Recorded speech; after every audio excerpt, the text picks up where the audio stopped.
ನಮಸ್ತೆ ವೀಕ್ಷಕರೇ, ನೋಡಿ ಈ ಒಂದು ವಸ್ತುವನ್ನ ಗಾಳಿಗೆ ತೂರಿ ಬನ್ನಿ ಸಾಕು ವೀಕ್ಷಕರೇ. ಯಾರು ನಿಮ್ಮಿಂದ ದೂರ ಹೋಗಿದ್ದಾರೆ, ಯಾರು ನಿಮ್ಮ ಮಾತು ಕೇಳ್ತಾ ಇಲ್ಲ ಮತ್ತು ನಿಮ್ಮನ್ನು ಯಾರು ಅವೇಡ ಮಾಡ್ತಾ ಇದ್ದಾರೆ, ಯಾರು ನಿಮ್ಮ ಮಾತು ಕೇಳ್ತಾ ಇಲ್ಲ ಅಂಥವ್ರು ಸಂಪೂರ್ಣವಾಗಿ ನಿಮ್ಮ ಕೈ ವಶ ಆಗ್ತಾರೆ. ನೋಡಿ ಏನು ಮಾಡಬೇಕಪ್ಪ ಅಂತಂದ್ರೆ, ಒಂದು ಅರಳಿ ಮರದ ಎಲೆನ ತಗೊಳ್ಳಿ, ಅದರಲ್ಲಿ ನಾನು ಹೇಳಿದ ಮಂತ್ರವನ್ನು ಬರಿಬೇಕು. ಯಾವುದಪ್ಪ ಮಂತ್ರ ಅಂತಂದ್ರೆ, ಓಂ ಕಾಮ ಸಂಮೋಹಿನಿ ವಶಂ ಸಿದ್ಧಿ ಕುರುಕುರು ಸ್ವಾಹ ಅಂತ ಈ ಮಂತ್ರವನ್ನು ಬರೆದು ಮತ್ತು ನಿಮ್ಮ ಇಬ್ಬರ ಹೆಸರನ್ನು ಬರಿಬೇಕು. ನೋಡಿ ಆ ಎಲೆ ಒಣಗಿರಬೇಕು.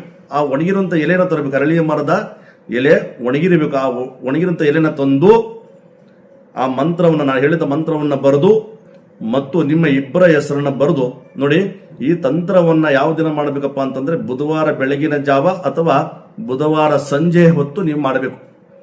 ಏನ್ರಿ ಮಾಡ್ತೀರಿ, ಹೆಸರು ಬರಿತೀರಿ, ಮಂತ್ರವನ್ನು ಬರಿತೀರಿ, ಬರೆದು ಏನು ಮಾಡಬೇಕಪ್ಪ ಅಂತಂದ್ರೆ, ಆ ಎಲೆಯಲ್ಲಿ ಸಂಪೂರ್ಣವಾಗಿ ಕರ್ಪೂರದಿಂದ ಸುಡಬೇಕು, ಭಸ್ಮವನ್ನು ಮಾಡಬೇಕು.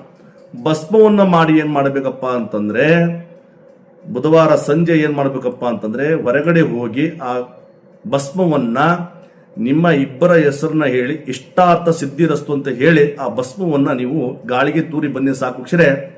ಯಾರು ನಿಮ್ಮ ಮಾತು ಕೇಳ್ತಾ ಇಲ್ಲ, ಯಾರು ನಿಮ್ಮಿಂದ ದೂರ ಹೋಗಿದ್ದಾರೆ ಅಂಥವ್ರು ಸಂಪೂರ್ಣವಾಗಿ ನಿಮ್ಮ ಕೈ ವಶ ಆಗ್ತಾರೆ ವೀಕ್ಷಕರೇ. ಇದು ನಿಮ್ಮ ಸ್ನೇಹಿತರಿಗೂ ತಿಳಿಸಿ, ಕಮೆಂಟ್ ಮಾಡಿ, ಲೈಕ್ ಮಾಡಿ.